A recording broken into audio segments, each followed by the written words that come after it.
much. It's always a pleasure for me to speak at conferences sponsored by Shurat HaDin. It's a wonderful, wonderful organization. It has become one of the most important weapons in the war of public relationship and the war regarding Israel and its enemies. And this conference, which is called Law and War, of course, for somebody like me from Brooklyn, law and war actually rhyme. For those of you who are not, it's law and war, but for me, it's a rhyme. And you understand as an organization better than most how the laws of war have become a double-edged sword. They can be used to protect, they can be used to defend, and they can be used aggressively, as they have been for many years now, against the nation state of the Jewish people. A little history to begin. Obviously, many of you know that the law of warfare really begins in the Torah, in the books of Deuteronomy and Leviticus. There are prescriptions for how wars can be fought and should be fought. Jewish law has a long tradition of describing humanitarian constraints on war.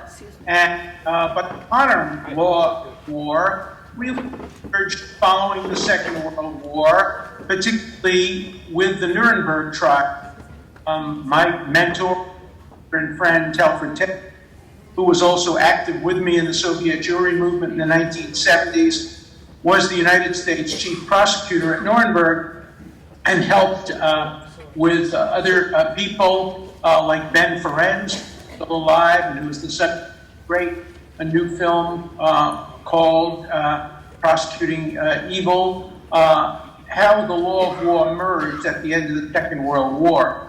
Several years ago, I wrote a book called Rights from Wrongs, in which I argued that rights generally come from a recognition of wrongs, and that the Second World War, with its immense wrongs on both sides, but particularly, obviously, on the side of the Nazis, generated a need for reconsideration of the law of war, and saw tremendous progress made in terms of treaties, in terms of academic work, and really the law of war became mature in the years following the Second World War. The Nobel Prize was one who helped formulate the United Nations Declaration of Human Rights, and for several years, probably a decade or two even, after the end of the Second World War,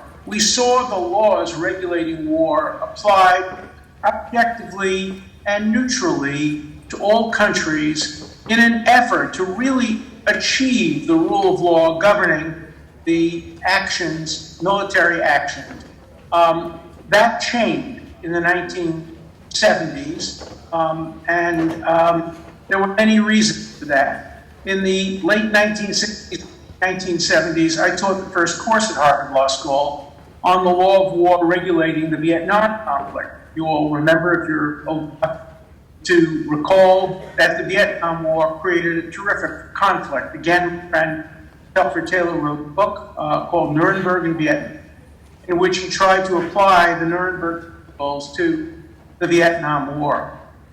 But then, following the Yom Kippur War, people like Daniel Berrigan and Noam Chomsky and others tried to weaponize the laws of war against Israel.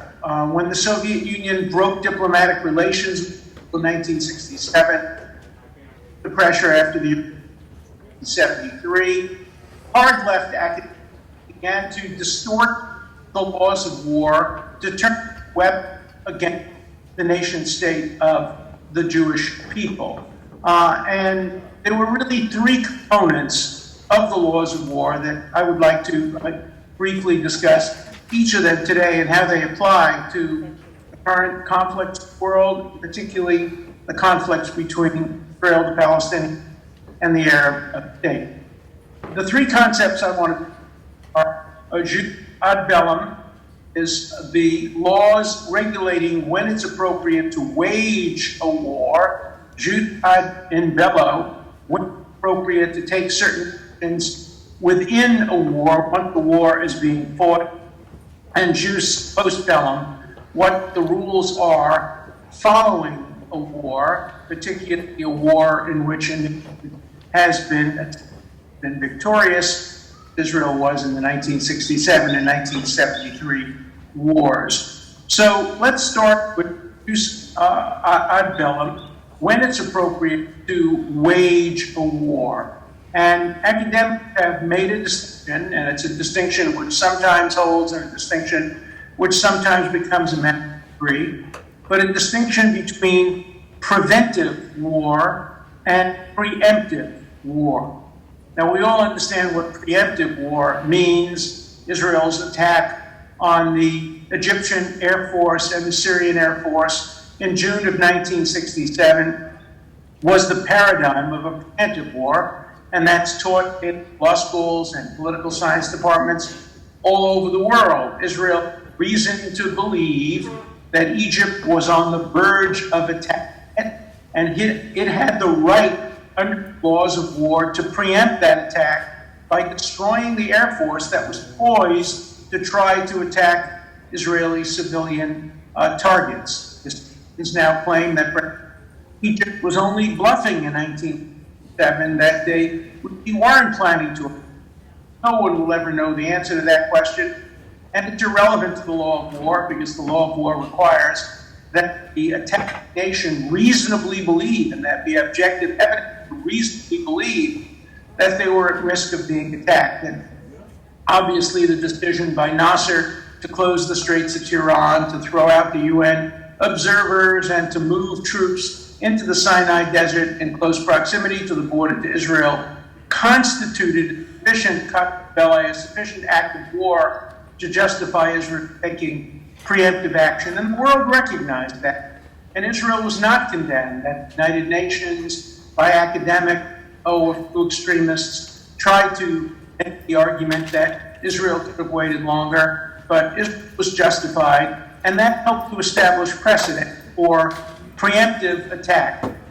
Now we come to preventive war, and that's a much more difficult concept, and a concept that is very important right now in the context of Iran and its ability to spin centrifuges and perhaps create a nuclear arsenal, which it has sworn in the agreement that it is a signatory to, that the United States recently left. But it was agreed that it would never, under any circumstances, seek to develop or acquire nuclear weapons. Were Israel or the United States or anyone else to decide that the risks of a nuclear-armed Iran were too great to tolerate, and they decided to attack the nuclear reactors, Israel attacked nuclear reactors in Iraq and in Syria, those actions would be deemed preventive war or preventive military actions. And the law on preventive military actions is very unclear. Many academics believe it's not proper. The position of the United Nations is that it might be proper, but only with the Security Council approval. Of course, that fails to recognize the reality that the Security Council, with vetoes by Russia and China, would never allow Israel or the United States to take legitimate, reasonable, preventive actions against an Iranian nuclear reactor. Did not justify the attack on the Iraq reactor. In fact, the United Nations, with the vote of the United States, unanimously condemned Israel for that attack. Of course, the United States then 10 years later thanked Israel for the attack. When Iraqi troops moved into Kuwait, they would still be there if they had the nuclear weapons that Israel destroyed. The world did not condemn Israel when it attacked the North Korean-built nuclear reactor in Syria, because Syria didn't want to acknowledge, North Korea didn't want to acknowledge it was even building a reactor. And that was a pure act of preventive military action taken by Prime Minister Omer. And although the United States opposed it, President Bush opposed it, President Bush then congratulated Prime Minister Omer for taking action, which prevented many, many more deaths. Imagine what the situation would be today if Assad had nuclear weapons instead of the barrel bombs he is throwing at his own civilians and at people who oppose him. So there is no doubt that preventive war can sometimes achieve just results. Let me give you an example from history. And I'll use this example to explain the difficulty of trying to justify preventive war. If Winston Churchill had been the Prime Minister of England in 1935 or 1936, and he saw that Germany, in violation of the Versailles Treaty, was building up its weaponry and its armaments, and soon might become the most powerful army in all of Europe, again in violation of the Versailles Treaty. One can easily imagine Winston Churchill and the Prime Minister of France at the time saying, look, we really have to stop this monster Hitler. We've read his book, Mein Kampf. We know what he intends to do. He intends to capture Europe. He intends to genocide. We have to engage in a purely preventive war. And the critics would say, well, but you might end up killing 10,000, maybe 100,000 people. And had Britain and France attacked Germany and destroyed its nascent military buildup in 1935, it would have been condemned by the world, killing 100,000 people in order to stop a tin-horn dictator who wrote a book called Mein Kampf. He never would have carried it out. We have to remember that history is blind as to the future. History never can tell us what would have happened. History is not continuous. So history would not have known, and the rules of war would not have known that a preventive attack on Germany in 1935 would have saved 50 million lives, would have prevented the Holocaust, would have prevented the capture of all of Europe, would have prevented so much heartache and so much destruction. And yes, it would have cost 10,000 or 100,000 lives, but any sense of proportionality would say that that use of military force was justified. But because nobody would have known what would have happened, now we know because there was no preventive attack. But we wouldn't have known had there been a preventive attack. Churchill would have been called a warmonger. He would have been attacked. He would have been called a war criminal. Had we had an international criminal court, he might have been brought to trial in front of the International Criminal Court. That's the danger of completely prohibiting preventive war in extreme situations. And extrapolate that again to Iran. If, God forbid, the Prime Minister of Israel, whoever he or she happens to be, when Israeli intelligence or U.S. intelligence indicates that Iran is on the verge of turning its civilian nuclear program into a military nuclear program, and if an Israeli Prime Minister were to attack the Iranian nuclear reactor and in the process kill dozens or even hundreds of people, fortunately only a small number of people were killed when Israel attacked the Iraqi and Syrian nuclear reactor, but in Iran it might be much greater. The world would condemn Israel. The world would condemn the Prime Minister as a war criminal because the war wouldn't see, and we would never know. Deaths might be prevented if Iran were prevented from developing a nuclear arsenal. So that's the problem of a sharp distinction between preemptive and preventive war. And I think that the Israeli legal community, including HaDin, has to be prepared now to write briefs and to make the legal arguments that, God forbid, it becomes essential for survival to attack Iran's nuclear program, that the justification is known in advance. It was Dean Acheson, the Secretary of State under Harry Truman, who said that a nation's survival will never be a matter of law. And no matter who the Prime Minister of Israel is, no matter how extreme left the Prime Minister might be, or centrist or right, any Prime Minister of Israel would never allow Iran to develop nuclear weapons. The policy of containment, which some Americans tried to persuade the United States administration to adopt toward Iran, the policy of containment is impossible with regard to Iran. It must be prevented. Why is containment impossible? Remember what Rafsanjani, the former liberal, centrist leader of the Iranians, said some years ago. He said, if Iran develops a nuclear weapon and drops it on Tel Aviv, they will kill 3 million Jews, he didn't mention the Arabs who would be killed as well, and destroy Israel, because, to quote him, Israel is a one-bomb state. He then said Israel might retaliate and drop a bomb on Tehran, killing 20, 30 million Iranian Muslims. He said, but the trade-off would be worth it.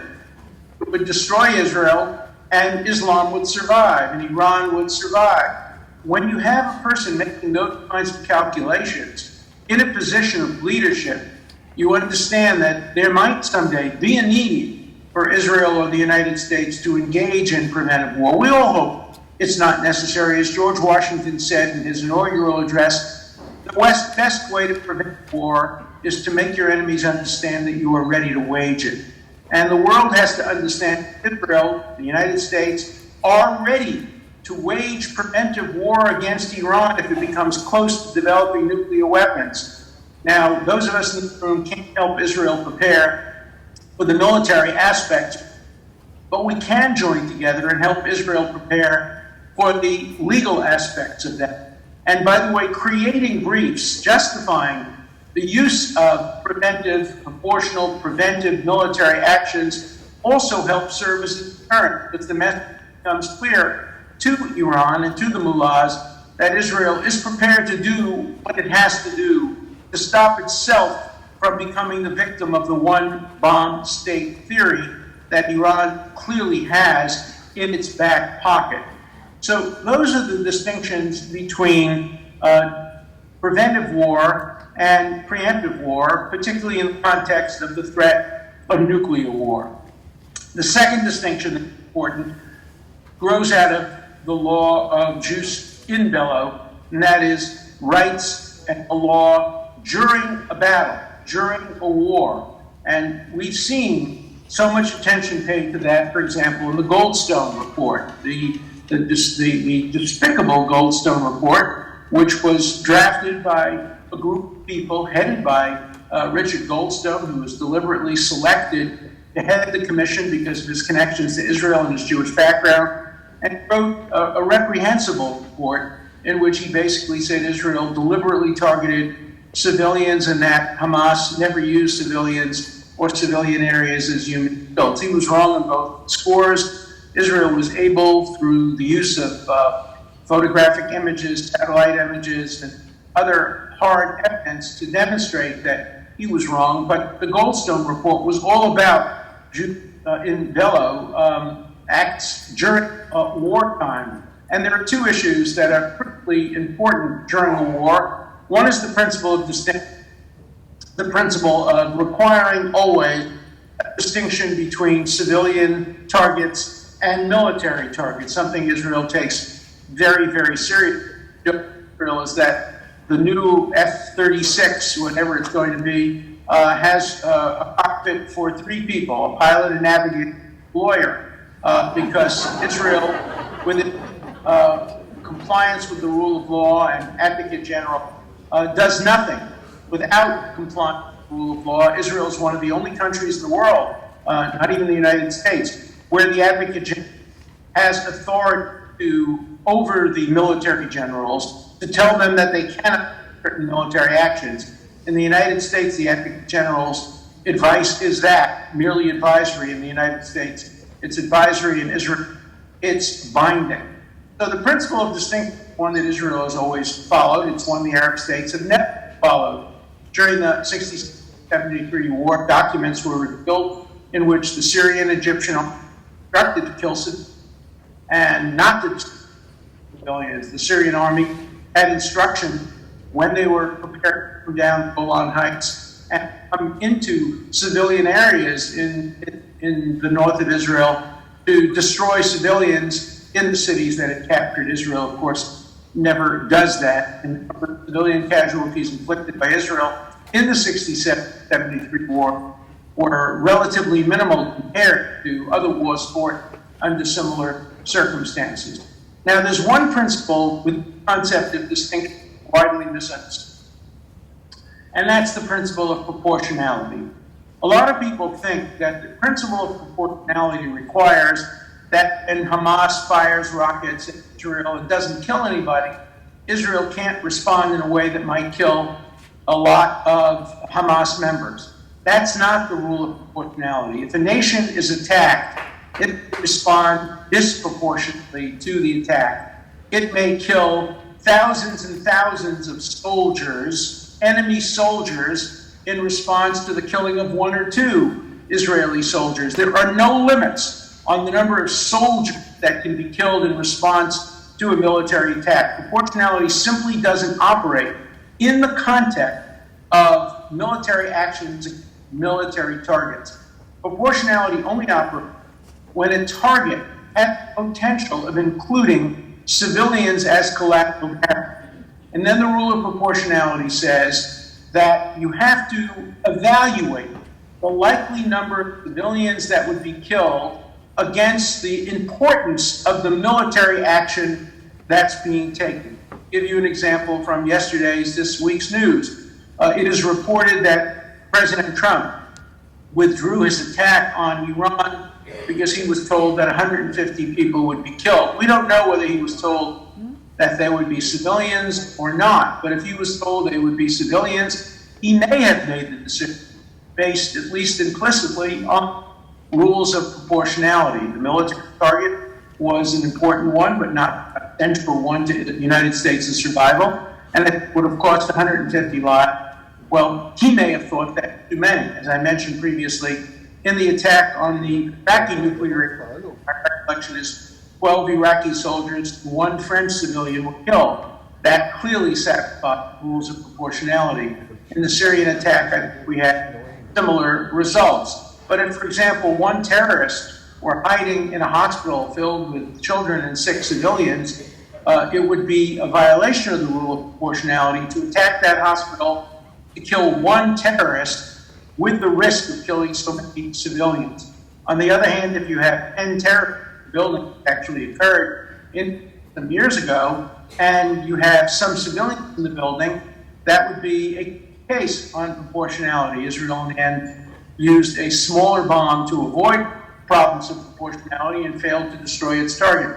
So the rules of proportionality impose costs on the nation employing the military acts, because sometimes it will allow terrorists and others to continue to operate.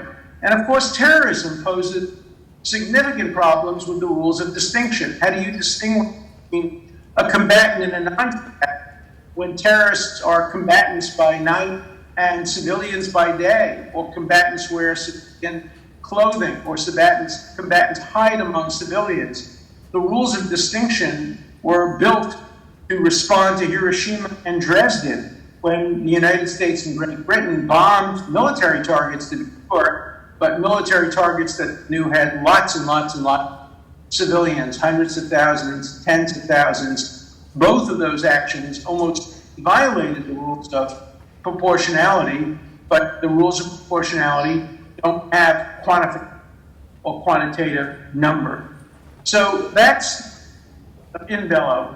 Now, one of the most complicated areas, which rarely applied in practice, is jus post bellum. What are the rules that apply to a country after a war is over? We know that the victorious country is permitted to militarily occupy areas that it captured. Much more controversial is whether it can bring civilians in and build civilian settlements in captured areas. Of course, that would depend whether they had the right to maintain control over those areas. We know that following the Second World War, there were massive transfer populations. Thousands and thousands of ethnic Germans who had been Czech citizens were expelled from Sudetenland. We know that when Russia captured Königsberg, which had been the capital of a province of Germany, they simply took every single German citizen, expelled them from the city, annexed Königsberg, and Königsberg, though it's not territorially connected to Russia, is now a part of Russia. We haven't seen a single UN condemnation of Russia annexing Königsberg and maintaining it as part of its population, repopulating it with Russian ethnics and Russian citizens, and depopulating it with German citizens. A little bit of murmuring now from Germany and some German citizens about regaining land, but I would not bet widows and orphans' money that that would ever come up, certainly not in the near future. So the issue of the issue of civilian settlements, the issue of station, all of those are relevant issues. I was privileged to work in a minor, limited capacity with Justice Arthur Goldberg on Security Council Resolution 242, which was enacted in the fall of 1967, following Israel's victory in the Six-Day War. Let's remember that Israel did not start preemptively with Jordan. Jordan was out of the war. Israel sent emissaries to Jordan saying, if you don't attack us, we will not take over any territory, including the Kotel, the Western Wall, the access roads to Hebrew University and Hadassah Hospital, the Jewish Quarter. We will leave the status quo intact if you don't attack us. But Jordan, under King Hussein, decided to attack Israeli civilian targets, lobbing rockets at West Jerusalem, and some reaching as far as the outskirts of Tel Aviv. And Israel had no choice at that point but to attack. And in the attack, it captured the entire West Bank. It liberated the Western Wall, the Jewish Quarter, and the access roads to Hebrew University and Hadassah Hospital. And the question is, under the rules of post bellum, is Israel entitled to maintain control? And Resolution 242 clearly answered that question in the affirmative. There was a great debate between the Russians and the French on the one hand, and the British and the United States on the other hand, whether to have the resolution talk about the return of territories, all territories, some territories, and of course the resolution in the end just talked about territories, and Justice Goldberg, Lord Kerr, both made it clear that that meant that Israel had the right to hold on to some territory. Certainly that included the Western Wall, the Jewish Quarter. And yet, the United Nations Security Council, in a despicable resolution last year, engineered in 2016, engineered by outgoing President Barack Obama, a man who I voted for, but who engaged in horrible acts at the end of his tenure, got the United Nations to unanimously, with the abstention of the United States, declare the Western Wall to be illegally occupied territory, declared the Jewish Quarter to be illegally occupied territory, declared the access roads to Hebrew University and Hadassah Hospital to be illegally occupied territory. That is not international law. That is not what UN Resolution 242 contemplated. How much territory under international law is not an answer that is answered in any discrete way. When people won the war, General Lalonde proposed a plan where Israel would immediately annex territories necessary for its defense. Remember, Abu Ibn talked about the 67 as the Auschwitz line. And plainly, the United Nations Security Council resolution contemplated war that would allow Israel itself from attack and didn't require to defend 11-mile-wide corridor between a Palestinian entity and the Mediterranean. These issues are still being debated today, and international law doesn't provide any particularly discrete answers. What UN Resolution 242 provided for was negotiation. And some of that negotiation is going on today as we speak in Bahrain, where the Trump administration is offering a plan, particularly the economic aspects of the plan. Many in Israel will disagree with the plan. Many in the Palestinian Authority will disagree with the plan. Many among the Sunni Arabs will have some concerns. But at least it's planned and it's beginning. And I would have hoped that the Palestinians would come and at least listen instead of immediately saying no. As Abu Ibn put it many years ago, the Palestinian leadership never misses an opportunity to miss an opportunity. They missed an opportunity for statehood in 1938 and 1948, in 1967, in 1990, in 2000, 2005. And it looks like they're going to miss yet another opportunity and take the opportunity to miss an opportunity. These are not issues of law these are issues of practicality. Look, the one thing that Israel has to keep in mind, and that is it must maintain its position of overwhelming military superiority over all the surrounding Arab nations. As Elie Wiesel taught us, one of the lessons of the Shoah is always believe the threats of your enemies more than the promises of your friends. Israel must never rely on the United States or any other allies for its security. It should obviously. And I'll end with a biblical source which tells us how to achieve peace. It comes from the Psalms of David. Hashem oz le'amo yitain. God will give the Jewish people oz, strength.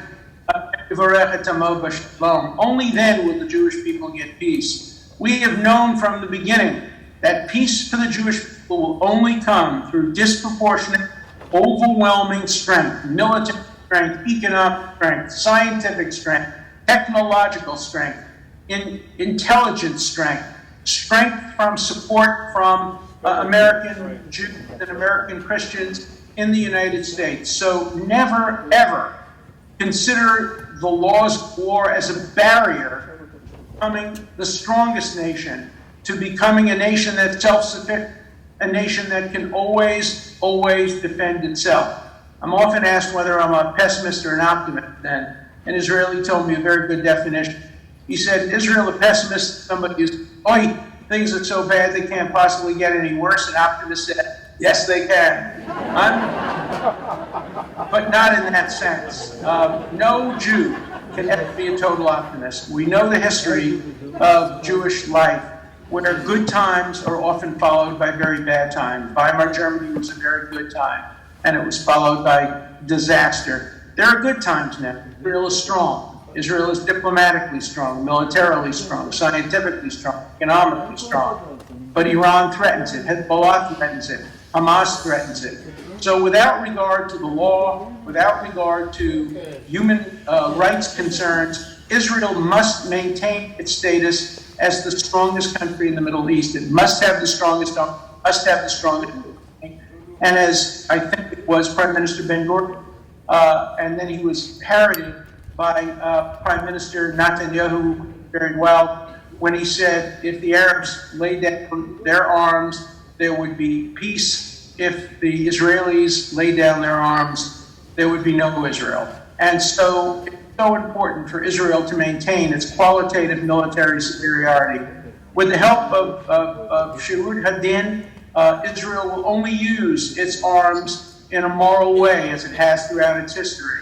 With the help of Shurat HaDin, Israel will always be able to defend its use of legitimate military actions by the rule of law. So I congratulate Shurat HaDin for the great work it does in helping Israel and defending Israel, and I promise you my continued support. I love working with you together to achieve justice and to maintain Israel's superiority militarily and maintain the rule of law. So thank you, and may you go from strength to strength.